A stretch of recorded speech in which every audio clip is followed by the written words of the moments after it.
Hey everybody, it's Mr. Wagstaff. Cool stuff to talk about today. So, before we get into the nitty-gritty of the different amendments and the way the government is set up, let's talk about the Constitution and the different parts of the Constitution before we go any further, because it's important to know exactly how it was written. I'm not going to make you go memorize the Constitution or anything like that, because some of it can be complicated and not the same verbiage that we use today. So before we start getting into the details of what each part of the Constitution did, or the specific stories of amendments and things like that, which is all really cool, we need to spend today basically breaking down this document into its parts. All right, because it's pretty interesting.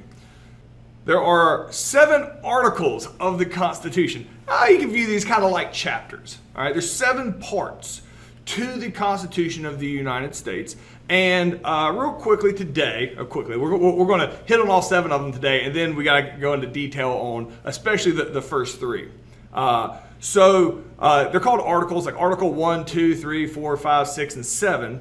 And we're going to kind of walk through today what each of these 7 parts of the Constitution does and creates for our government. All right? So,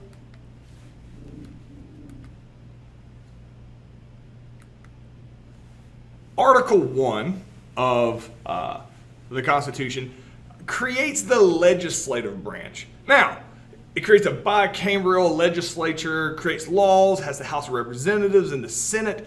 We're going to talk in detail about Congress, which is what Article 1 creates. All right? It's probably the most complex. They're all complex, but it's the one that all the complexities get used all the time in society when laws come about. So we're going to spend, in a while later on in this unit, we're going to spend a whole day talking about Article 1 and the legislature. So I kind of want to give you a precursor here to what Article 1 is. Article 1 creates a bicameral legislature. What that means is there are 2 houses in our government. All right? There is what's going to be called the House of Representatives and the Senate. All right? So Congress, which is the combination of the House of Representatives and the Senate, these 2 houses, these 2 groups, their job is makes laws. All right? They make laws. Now, when this is created, this is going to be a representative democracy, a democratic republic. All right? So there's 2 schools of thought, because there's going to be states, and everybody wants to make sure that the states exist. One is all states should have equal power.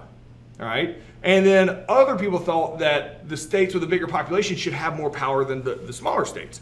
They argued about this. This is going to be the Great Compromise, which we have talked about in this course. And so the way it works in the Constitution is the Senate, all right, every state gets 2 representatives from the Senate. The most important one they spend the most time on in the Constitution is actually the House of Representatives. The House of Representatives, all right, is going to have 435 representatives from across the nation. These representatives are going to be elected by the people. All right. Now, political maps always want to go red and blue, because we'll talk about the 2-party system here plenty as we get further on in this course. But if you notice all the little squiggles, like you see the states, but all those little cut up squares, and those are all districts. And if you counted them all, those would be 435 different districts there. Each one of them represent the representatives from they represent the representatives of the representative. I'm confusing myself. They represent representatives. That's what's throwing me off, because somebody who's elected to go represent you is called a representatives. So the map represents representatives. That's what's messing up my brain. There are 435, and these are elected by the people. So this is usually a local area, like you in the surrounding area. This is a representative that represents you in the federal government, like maybe like 4 or 5 counties in a place like North Carolina. You can tell the less populated areas, like Montana up there, they have 1 representative that represents the entire state. They literally have more senators than they do representatives in the House of Representatives, because every So this is a map of the House of Representatives and the different districts inside it. And we're going to come back to it if that seems complicated. We're going to spend a whole day on it. This is the Senate map. All right. Again, it's just a map with different colors. Every state has 2 representatives from it. So to clarify, the Constitution originally said that the state picks who your 2 representatives are. The 17th Amendment, which we'll talk about in a couple of days, changes that where people vote for your senators from your state now. So like on this map, the places that are red means in present day terms that both senators are both Republican. The places that are blue means that both senators that were elected are both Democrat. Purple states mean one is Republican, one is Democrat, and then the striped ones is like one is a Republican and one's like an independent or something like that. But most states usually go either all Democrat or all Republican, which is political parties, which is just something that has occurred over time. One of the most important things here, and this is the main thing that I needed to talk about here with Article 1 of the Constitution, with the legislative branch, is so Congress, this House of Representatives and the Senate, they have to agree on stuff. A bunch of different people, and they all have to collectively agree on stuff. And it seems like that would be hard to do, and it is designed that way. But in Article 1 of the Constitution, it creates something called the elastic clause. Elastic means it can stretch. Article 1 says Congress's power can kind of stretch and change over time to basically give itself power or to change the rules in order to most effectively govern. That's important. The reason that's so important is because the Founding Fathers knew that the government that was created in 1787, or the Constitution that was created in 1787, that the country at that time will change over time. So the elastic clause gives Congress kind of the ability to stretch and change their power. So the elastic clause is very important because it allows Congress to adapt over time to better meet the needs of the people in the United States. So it basically allows Congress to be fluid, which is interesting. Very few other parts of the Constitution are going to give that type of leeway. So the question is, why is the elastic clause so important? And what does it allow Congress to do over time? So answer that in 2 complete sentences. Pause me, and then we'll move on. All right. Article 2, the executive branch. So the executive branch is the president. All right. It's the president and his advice, his little group. So Congress makes laws. This is Article 1, makes the laws. Article 2 creates the executive branch, which the leader of the executive branch is the president. The president is charged with carrying out the laws, enforcing the laws. So the laws that Congress makes, the president, he's got to facilitate and make sure those laws get carried out in America. So the president of the United States, this is it creates his office, the whole idea of the executive branch, and we're going to move kind of fast through this because we're going to talk a lot about presidents and what their job is, how they do it, why they're so famous in the United States. It's one part of the article. Why is it, the president, I need to go ahead and clarify this now. The president is not like a king or a dictator or anything like that in the United States. Far from it. And honestly, with the way the media and stuff works today, the president, I would say the average American probably believes the president has a lot more power than he actually does. The president does have some power, but the way he's presented in the media, for specific reasons that we'll get to when we talk about the president and that office in general, I think people misconstrue how powerful he is because they associate how much he's talked about with how much power he has, which is not necessarily an accurate comparison. So, Article 1 is the legislative branch. Article 2 is going to be the executive branch. And then Article 3 is the judicial branch. The judicial branch, all right, is they basically look at the laws that Congress passes and decides, do they fit with the Constitution? All right.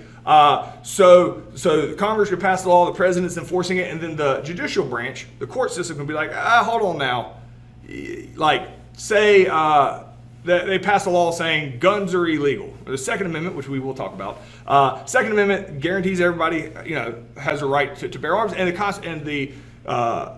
the Supreme Court, which is part of the judicial branch, they would look at that and decide, is that law appropriate? Does that law fit with the Constitution? And if it doesn't, the Supreme Court can throw it out. So the judicial branch establishes a court system to handle disputes about federal law. So that's Article 3. All right. This is the building of Washington, D.C., where the Supreme Court is located. It is a judicial thing. So I got a little person here, little scales of justice, trying to make sure everything's fair, that everybody's following the rules, and the Supreme Court gets the final say-so over that. While there is a system of federal courts, the most famous part of the judicial branch, just like the most famous part of the executive branch is the president, the most famous part of the judicial branch is the Supreme Court justices. These 9 people, and these aren't necessarily the exact same 9 right now, depending on when you're watching this, these 9 Supreme Court justices are here for life. It's the only position in which these people are appointed, and you cannot fire them. You cannot vote them out, and you cannot fire them. And when we get to, we'll talk specifically today about the judicial branch of the reasons behind that. What I want you to think about now is this question. Why are there clearly 3 separate branches of the government? Article 1, 2, and 3. The first 3 things in the Constitution have to deal with different branches of government. What is the purpose of having these specific roles? The reason I want to talk about this, I want to make sure you get this right. It's checks and balances. It goes back to old Montesquieu, having 3 branches of government. They have very specific roles.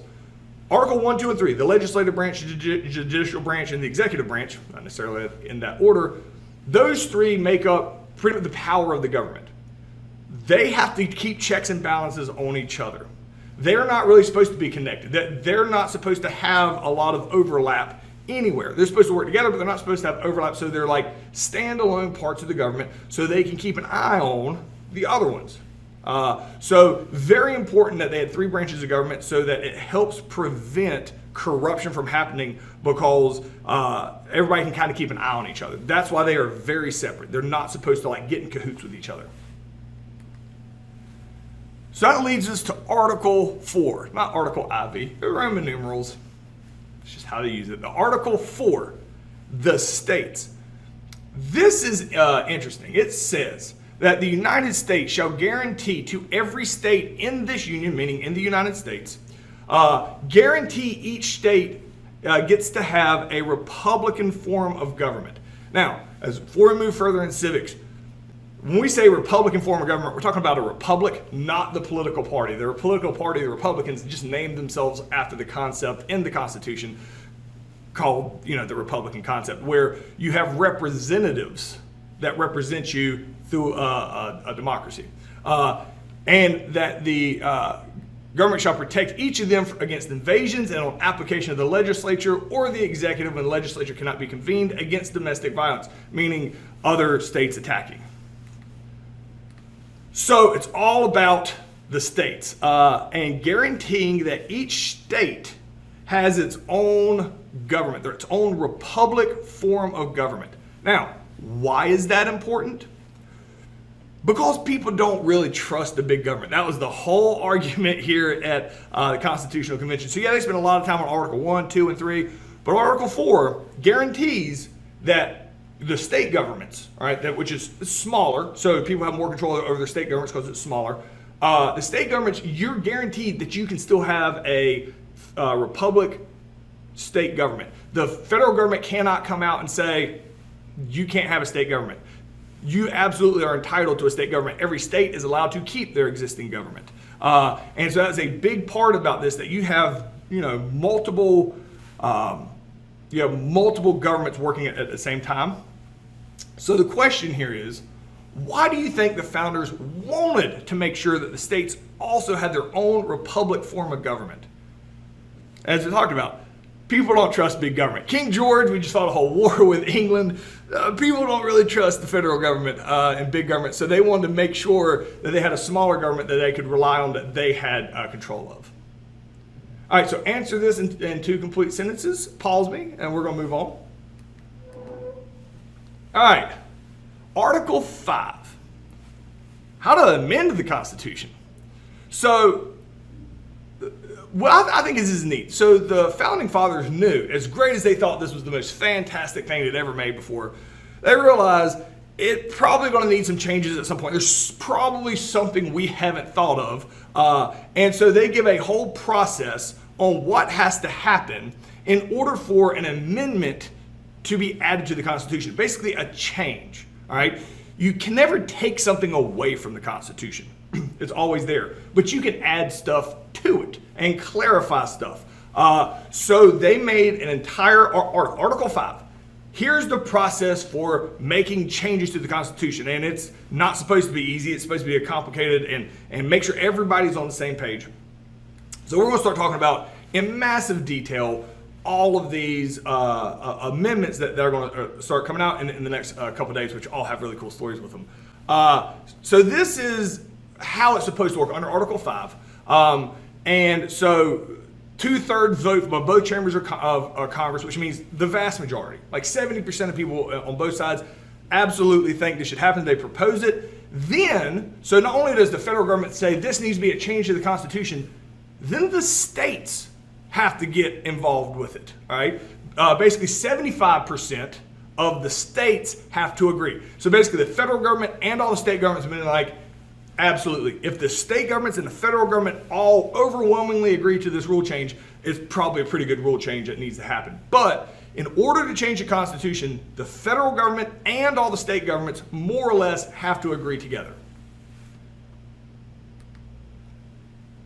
Article 6 might confuse you for a second, but I want to clarify this. Article 6 says that the federal government is the supreme law of the land. Dum, dum, dum, the Supremacy Clause. So this one says, when in doubt, federal government wins. All right. Now, you would think this would terrify everybody who doesn't want this big government. They're like, oh, what's the point of having a state government when the federal government can be like, we're in charge? Well, they're clarifying in certain situations, like treaties.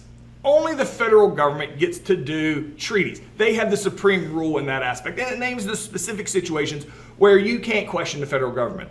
The reason that's important is you don't want to be in war with another country, all right? And then all of a sudden, Wyoming's like, no offense to Wyoming, just making this up. Wyoming's like, we surrender. And then because Wyoming surrendered, all the other states have to also surrender. Like, that wouldn't be good. So that's why stuff like treaties and things like that can only be done by the federal government. They're the ones that make the decision for everybody. So it very specifically clarifies when and in what situation under Article 6 the federal government gets the final say-so and you can't question it. Because there's just some things that has to happen, and it has to do with the military and specific things like that where the federal government gets final say-so on some stuff that you just can't have people argue about, like who gets to surrender in a war. That's the type of stuff you got to have that in the Constitution. So the Supremacy Clause is very necessary in order to clarify who gets the final say-so in complicated situations. The example that I'm using is like in war and things like that. And it specifically tries to spell out when the federal government gets final say-so. In the next couple of days, we're going to talk about amendments. And one of the very first amendments they add in there was like, and to clarify, if it's not specifically said like in Article 6 here, if it's not specifically said the federal government can do it, they can't.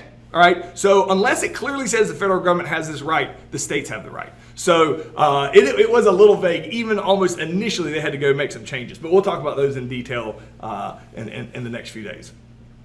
So the question is, why is it necessary to clarify who the supreme government was in certain situations?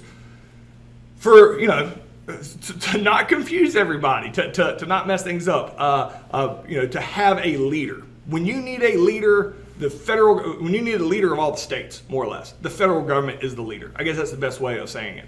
When you need a leader, the federal government is the leader, and that's why it's called the Supremacy Clause. All right. And then, so pause me here. Now, I know this is the last question there. listen to this because I think that this is cool. You'll like it. So get 2 sentences here and oh, watch this right here. Article 7 is the last one, and we don't use it anymore.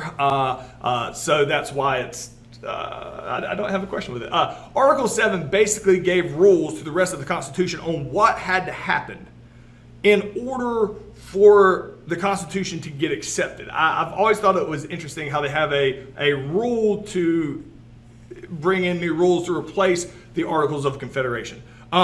So the Article 7 is these rules that have to happen to ratify the Constitution. All right, so it's like, all right, go out, this amount of states have to agree to it, everybody's good, and they're like, yeah. And then here's what happens, all right? This is awesome. They think it's the greatest thing since sliced bread. They run out, they're like, well, you got this fantastic Constitution. Because keep in mind, these are just guys in a building, brainiacs that came up with it. They go running out, and they're like, look, we got this great idea. And they're like, no. And basically, nobody wants this new government because it doesn't really give any protection to the individuals. And they're going to have to make a bunch of amendments before the society will even agree to it. And that's what we're going to start talking about tomorrow is these amendments that from the very beginning start getting added to the Constitution. But kind of want to give you a precursor here of Article 1, 2, 3, 4, 5, and 6, and 7. Because I'll reference those, and I don't want those to seem super obscure. I mean, I'm not going to pop quiz and be like, what's, Section 3 of Article 5? Like, I'm not going to do that. But when I reference an article, understand it's just like the chapters of the Constitution. And Article 1, 2, and 3 are the most that we will focus on with the legislative branch, the executive branch, and the judicial branch. All right. This is as far as we're going to get today. I will see you guys tomorrow.